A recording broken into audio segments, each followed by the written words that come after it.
Hola, hola, mis queridos hermanos y amigos, ¿cómo están? Sean todos bienvenidos a este repaso de estudio de la escuela sabática.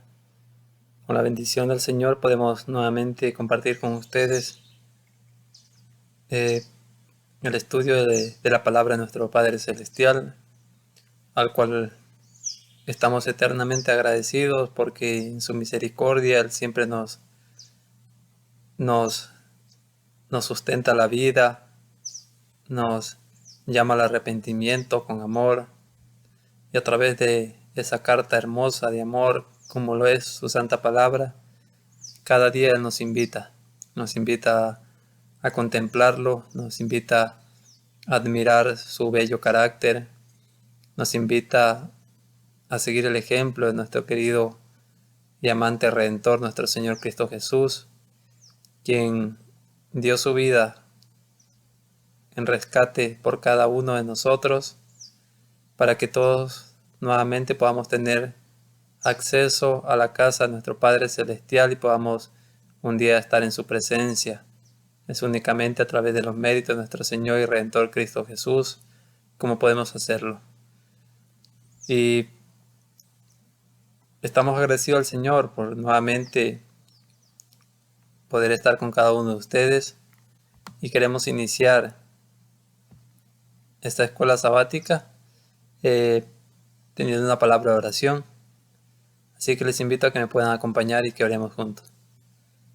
Querido Padre y Dios nuestro, gracias por permitirnos nuevamente, Señor, el poder compartir con cada uno de los amigos y hermanos su santa palabra a través de los estudios diarios de la escuela sabática, rogando de que puedan ser de gran bendición para cada uno de nosotros, que nos ayuden a ver los tiempos en los cuales estamos viviendo y que también, Padre Santo, de esa manera nos ayuden a prepararnos, a buscar cada día más y primeramente el reino de Dios y su justicia, para así, Padre Santo, cada día contemplándolo a usted, podamos ser semejantes a usted en carácter, Señor, y así poder un día mirarlo en las nubes de los cielos y decir: "He aquí nuestro Dios, le hemos esperado y Él nos salvará". Y antes de que ese hermoso acontecimiento que está a las mismas puertas suceda, Señor, ayúdenos a reflejar su carácter al mundo para que otros puedan conocerlo y alcanzar salvación y vida eterna. En el nombre de nuestro Señor Cristo Jesús. Amén. Amén. Muy bien, mis hermanos y amigos, nuevamente bienvenidos. Iniciamos una nueva escuela sabática, una nueva, un nuevo tema de escuela sabática, y lleva por título La apostasía y la supremacía papal, parte 1. Estamos estudiando estos temas porque necesitamos conocer la historia para poder mirar los acontecimientos que acontecieron en antaño, para poder también tener un claro panorama de las cosas que vienen por delante, con el fin de poder, más que todo, despertar del sueño en que el enemigo nos ha hecho caer y levantarnos a la verdadera misión por la cual el Señor nos ha llamado de las tinieblas a su luz admirable. Así que vamos a estudiar esta semana la apostasía y la supremacía papal. ¿La apostasía de quién? Del pueblo de Dios, de aquellos que tomaron el nombre de Cristo, pero que abandonaron su primer amor y se volvieron sus oídos a escuchar fábulas, a escuchar a escuchar a falsos profetas y a seguir doctrinas inspiradas por el enemigo de Dios. Nos dice la inspiración para esta semana lo siguiente, y quiero compartirla en pantalla con cada uno de ustedes y así puedan acompañarme en la lectura.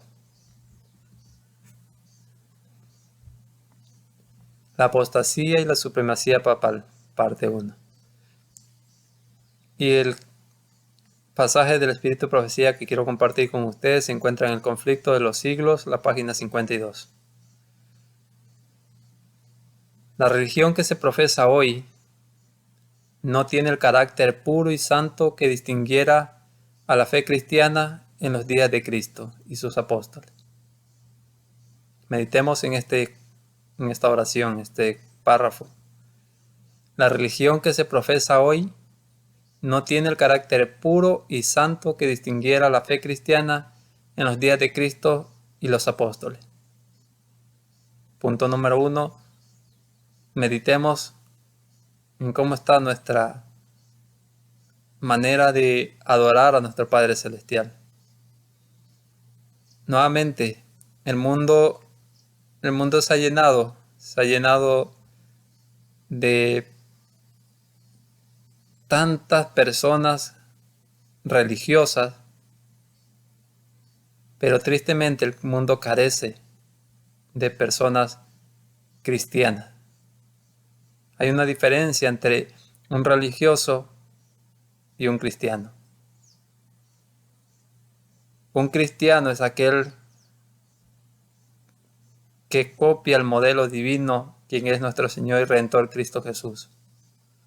Un cristiano es aquel que es discípulo del Señor, y un discípulo es alguien que imita lo que hace su maestro, que sigue en sus huellas, que hace lo que su maestro le pide que haga, lo que su maestro le indica que haga.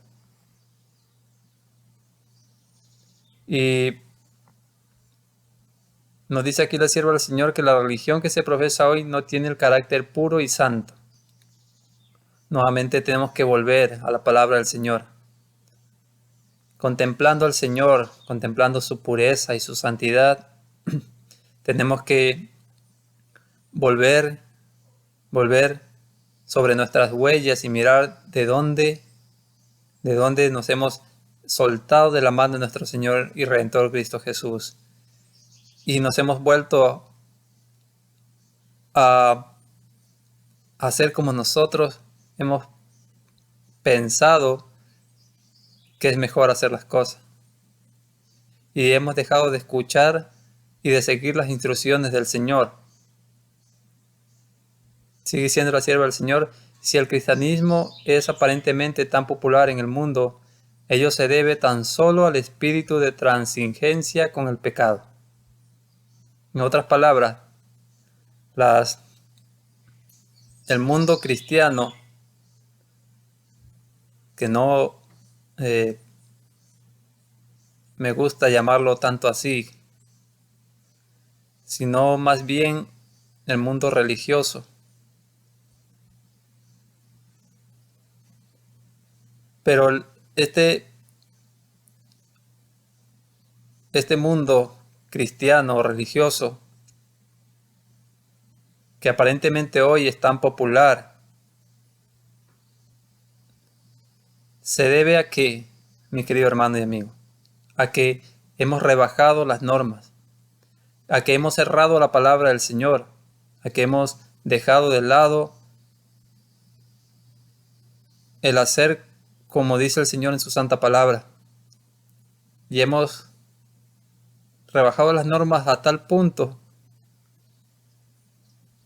que hemos transigido con el pecado. O sea que estamos acariciando el pecado aún dentro de las iglesias. Estamos acomodando la religión al gusto de las personas para tenerlos cómodos, para que ellos se sientan bien y que no sientan que se les está coartando su manera de vivir. Nuevamente dice el Señor, la sierva del Señor: si el cristianismo es aparentemente tan popular en el mundo, ello se debe tan solo al espíritu de transigencia con el pecado, a que las grandes verdades de la palabra de Dios son miradas con indiferencia, y a la poca piedad vital que hay en la iglesia. Revivan la fe y el poder de la iglesia primitiva y el espíritu de persecución revivirá también. Y el fuego de la persecución volverá a encenderse. Cuando volvamos la vista a nuestro Señor, cuando volvamos la vista a la palabra del Señor con un espíritu humilde, cuando abramos la palabra del Señor no queriendo acomodarla a mi vida, sino más bien acomodando mi vida a las normas del Señor que nos ha dejado en su santa palabra, cuando pidamos al Señor verdaderamente que obre en nosotros un profundo arrepentimiento y que nos ayude a vivir de cada palabra que salga de su boca, entonces realmente conoceremos cómo es que una persona que quiera vivir a tal grado en la voluntad del Señor va a ser vista por el mundo. Si hoy la religión es tan popular, si hoy el cristianismo es tan popular, es solamente porque hemos rebajado las normas y la hemos acomodado la religión al gusto de la gente. Quiero compartir con ustedes esta pregunta que nos dice de la siguiente manera. ¿De qué manera el misterio de iniquidad penetró en la iglesia primitiva? Segunda de Tesalonicenses 2 y el verso 7 nos dice lo siguiente. Y miremos lo que nos dice. Considera lo que te digo y el Señor te dé entendimiento en todo. Necesitamos que el Señor nos dé entendimiento en todas las cosas. Necesitamos que el Señor nos ayude a mirar hacia el pasado y nos ayude a ser humildes para ver dónde, como digo, nos hemos desprendido de nuestra relación con nuestro Señor Cristo Jesús y nos hemos vuelto a las fábulas, nos hemos vuelto a seguir tradiciones y mandamientos de hombre y hemos dejado de lado al Señor y hemos dejado de lado a su requerimiento como lo están revelados en sus santas palabras. ¿De qué manera el ministerio de iniquidad penetró en la iglesia primitiva? Pues nos dice la sierva del Señor, la conversión nominal de Constantino a principios del siglo IV causó gran regocijo. ¿Por qué causó gran regocijo? Porque los que querían vivir de acuerdo a la voluntad del Señor estaban siendo perseguidos. Y aparentemente la conversión, entre comillas, de Constantino abría una puerta de paz, podríamos decir, para la tribulación a la cual estaban sometidos los cristianos en aquel entonces. Pero, como dice aquí, la conversión nominal, solamente de nombre, de Constantino, porque en realidad en el trasfondo seguía siendo la misma persona pagana, la misma persona que no tenía ninguna atracción hacia el Señor, ya sea querer hacer su voluntad. La conversión nominal de Constantino a principios del siglo IV causó gran regocijo, y el mundo disfrazado con capa de rectitud se introdujo a la iglesia. Impresionante. El mundo disfrazado con capa de rectitud se introdujo a la iglesia. Podríamos, en otras palabras, decir el paganismo penetró a la iglesia pura y sin contaminación. Sigue diciendo, desde entonces la obra de corrupción progresó rápidamente. Es que, mi querido hermano, cuando usted deja que en su vida acaricie el pecado, deja que cosas, por más pequeñas que nos parezcan, se vayan inmiscuyendo en su vida, y usted no corta de raíz todas esas cosas, eso va a terminar por causar grandes perjuicios en todo aspecto en su vida. Y así sucedió con la iglesia primitiva. cuando permitieron de que entrara el paganismo disfrazado con esa capa de rectitud, la obra de corrupción, como dice aquí, progresó rápidamente. Fueron haciendo transigencias con el pecado, fueron rebajando las normas, fueron acomodándolas al gusto de los nuevos creyentes, de los nuevos profesos creyentes, y así se corrompió la iglesia. Su espíritu dominó a la iglesia. ¿Qué espíritu? El espíritu del mundo, del paganismo, disfrazado con capa de rectitud. Sus doctrinas, ceremonias y supersticiones se incorporaron a la fe y al culto de los que profesaban ser discípulos de Cristo. ¿Entendemos lo que nos dice aquí, mis queridos hermanos y amigos? Dice aquí, desde entonces, el paganismo que parecía haber sido vencido vino a ser el vencedor. Esa parte me faltó leerla.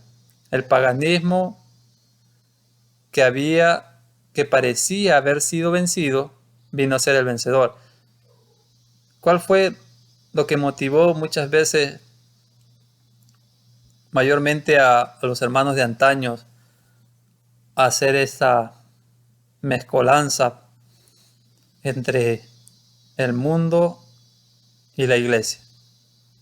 Ellos pensaron en que de esta manera iban a ganar adeptos, iban a ganar personas, iban a ganar discípulos para el Señor.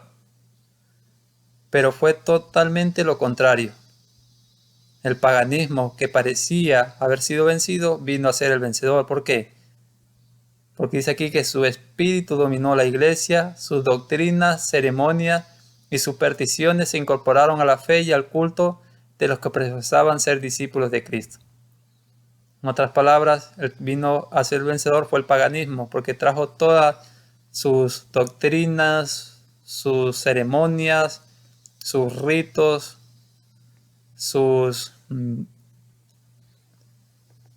todo lo que ellos venían arrastrando, lo incorporaron a la iglesia. Lo disfrazaron nomás con capa de rectitud, con capa de cristianismo, y así entró todas estas cosas al mundo, a la iglesia, del mundo a la iglesia. Esta aveniencia entre el paganismo y el cristianismo dio por resultado el desarrollo del hombre de pecado, predicho en la profecía como oponiéndose a Dios y ensalzándose a sí mismo sobre Dios. Y lamentablemente, mis queridos hermanos y amigos,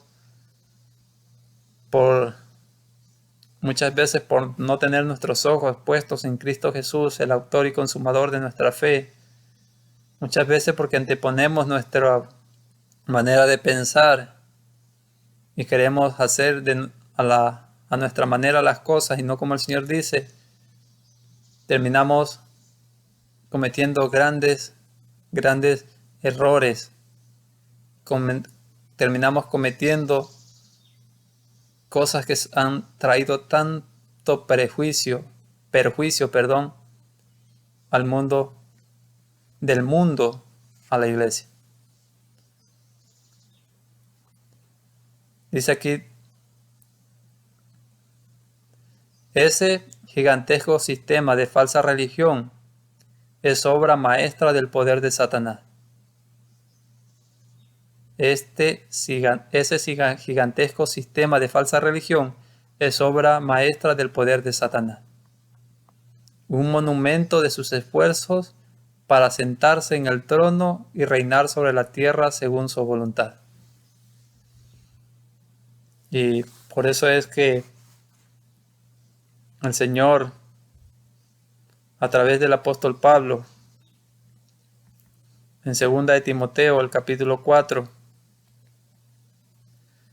el verso 1 en adelante, nos amonesta: te encarezco delante de Dios y del Señor Jesucristo, que juzgará a los vivos y a los muertos en su manifestación y en su reino.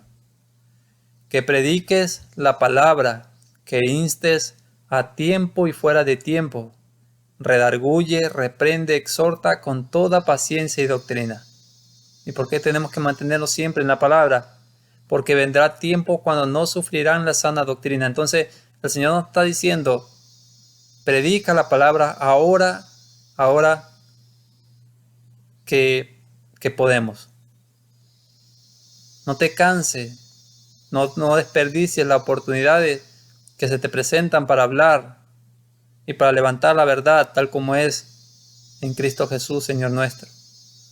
Porque vendrán tiempos cuando no sufrirán la sana doctrina, sino que teniendo comezón de oír, se amontonarán maestros conforme a sus propias concupiscencias, y apartarán de la verdad el oído y se volverán a las fábulas. Pero el Señor quiere de cada uno de nosotros que seamos sobrios en todo, que soportemos las aflicciones, que hagamos la obra evangelística y que cumplamos con el cometido para el cual Él nos llamó de las tinieblas a su luz admirable. Debemos nuevamente volver nuestra mirada a las sendas antiguas, preguntar cuál es el camino por el cual el Señor nos quiere conducir y caminar por Él. Debemos volver cada uno de nosotros a los pies de nuestro Señor Cristo Jesús, reconociéndonos como pecadores, reconociéndonos como instrumentos inútiles, para que el Señor nos pueda ayudar. Mis queridos hermanos y amigos, estamos viviendo en tiempos muy solemnes. El enemigo de las almas está trabajando arduamente por cumplir su cometido, como decía la última parte de la cita del Espíritu de Profecía. Está haciendo esfuerzos por cumplir con su cometido, que es sentarse y reinar a su manera sobre este mundo. Pero el Señor desea que en cada uno de nosotros, en cada uno de nuestra mente y nuestros corazones, sea un templo, sea un santuario para el Espíritu Santo. Así que en cada uno de nosotros debe reinar nuestro Señor, debe reinar nuestro Padre Celestial. Que el Señor nos ayude a mantenernos firmes y fieles. Que levantemos nuevamente la verdad en alto, que volvamos nuestra vista al Señor y a su palabra, y desarraiguemos de nuestras vidas y de la iglesia del Señor todo lo que no es puro, todo lo que no es santo, y volvamos a levantar las verdades en alto conforme a la voluntad del Señor, conforme Él desea que lo hagamos. Vamos a tener una palabra de oración para agradecer al Señor por el estudio de su palabra. Les invito a que me acompañen. Querido Padre y Dios nuestro, nuevamente le rogamos en esta hora, Señor, que nos permita mirar de dónde nos hemos soltado de su mano, Señor, y volver a encaminarnos por ese rumbo, Señor, en que usted siempre nos ha querido tener. Perdone nuestras faltas y pecados. Diríjanos, Señor, denos verdadero arrepentimiento. Denos humildad de corazón para reconocer nuestros errores, nuestras faltas, y volver, Señor, nuestra mirada a usted, el único que puede ayudarnos y que nos puede dar un carácter semejante al carácter de nuestro Señor Cristo Jesús. Prepárenos, Señor, para poder dar el fuerte pregón a un mundo que perece en sus delitos y pecados, y que así muchos puedan venir al conocimiento de nuestro Señor Cristo Jesús y alcanzar salvación y vida eterna. Gracias en el nombre de nuestro Señor y Redentor Cristo Jesús. Amén. Amén. Mis queridos hermanos y amigos, que el Señor me los guarde y me los proteja, y que miremos nuevamente Pongamos nuestra vista fija en nuestro Señor, el autor y consumador de nuestra fe. Que el Señor nos bendiga.